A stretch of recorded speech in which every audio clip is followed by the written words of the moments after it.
There is an entry in the accounts of the Treasurer of the Chamber for November 1529, which reads as follows: To Sir William Kingston, Captain of the King's Guard, sent to the Earl of Shrewsbury, with men of the Guard, for conveyance of the Cardinal of York to the Tower, 40 shillings. Sir William Kingston, ubiquitous as he is, remains understated in history. For example, he and his wife were Anne Boleyn's jailers when she was held in the Tower of London some years later. Anyway, financed accordingly, Sir William arrived at Sheffield Manor in Yorkshire on the 22nd of November 1529, and there he relieved the Earl of Shrewsbury of his prisoner by taking Wolsey into his own custody. On his way south from York, Wolsey had spent the previous 16 days with the Earl, and was, or became, unwell.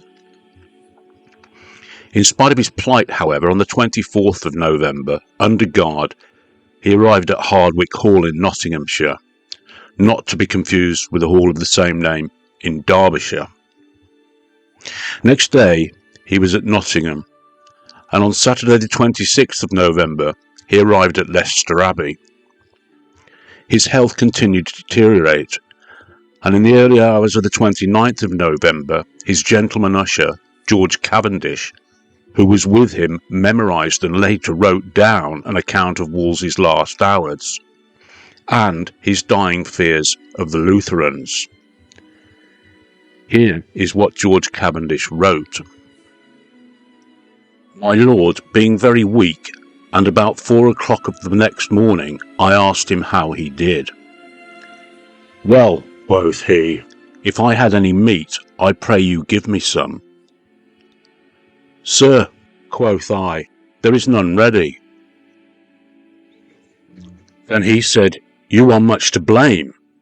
You should always have meat for me in readiness, whensoever that my stomach serves me. I pray you get some ready for me, for I mean to make myself strong today, to the intent that I may go to confession, and make me ready for God. I will call up the cooks to prepare some meat, and I will also call Mr. Palms, that he may discourse with you till your meat be ready. With a good will, quoth he.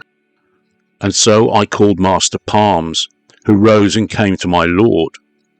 Then I went and acquainted Master Kingston that my lord was very sick, and not like to live.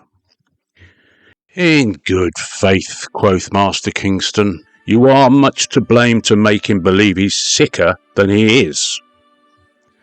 Well, sir, quoth I, you cannot but say I gave you warning, as I am bound to do. Upon which words he arose and came unto him. But before he came, my Lord Cardinal had eaten a spoonful or two of cullis made from chicken, and after that he was at confession the space of an hour. And then Master Kingston came to him and bid him good morrow, and asked him how he did. Sir, quoth he, I watch but God's pleasure to render up my poor soul to him. I pray you have me heartily commended to his royal majesty, and beseech him on my behalf to call to his princely remembrance all matters that have been between us from the beginning, and the progress, and especially the good Queen Catherine and him, and then shall his grace's conscience know whether I have offended him or not. He is a prince of a most royal carriage, and has a princely heart, and rather than he will miss or want any part of his will, he will endanger one half of his kingdom. I do assure you I have often knelt before him, sometimes 3 hours together, to persuade him from his will and appetite, and could not prevail.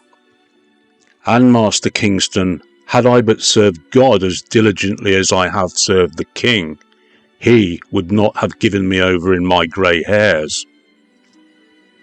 But This is the just reward I must receive for my diligent pains and study, not regarding my service to God, but only to my prince. Therefore, let me advise you, if you be one of the privy council, as by wisdom you are fit, take heed what you put in the king's head, for you can never put it out again.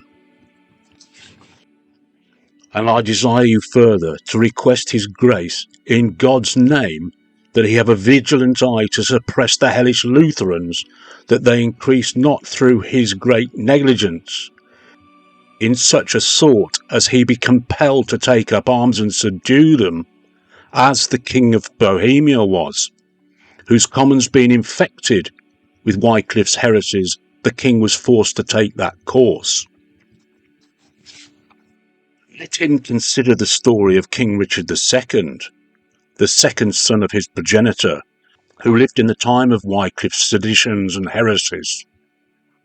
Did not the commons, I pray you, in his time, rise against the nobility and chief governors of this realm, and at the last some of them were put to death without justice or mercy, and under pretence of having all things in common, did they not fall to spoiling and robbing, and at last took the king's person and carried him about the city, making him obedient to their proclamations? Did not also the traitorous heretic Sir John Oldcastle, Lord Cobham, pitch a field with the heretics against Henry IV, where the king was in person, and fought against them, to whom God gave the victory? Alas! If these not be plain precedents and sufficient persuasions to admonish a prince, then God will take away from us our prudent rulers, and leave us to the hands of our enemies. And then will ensue mischief, inconvenience, barrenness, and scarcity, for want of good order in the commonwealth, from which God, of his tender mercy, defend us. Master Kingston, farewell. I wish all things may have good success. My time draws on. I may not tarry with you. I pray you remember my words. Now the time began to draw near, and his tongue began to fail him. His eyes were perfectly set in his head, and his sight failed him. Then we began to put him in mind of Christ's passion, and caused the yeomen of the guard to stand by privately to see him die, and bear witness of his words and his departure, who heard all his communications. And then presently the clock struck 8.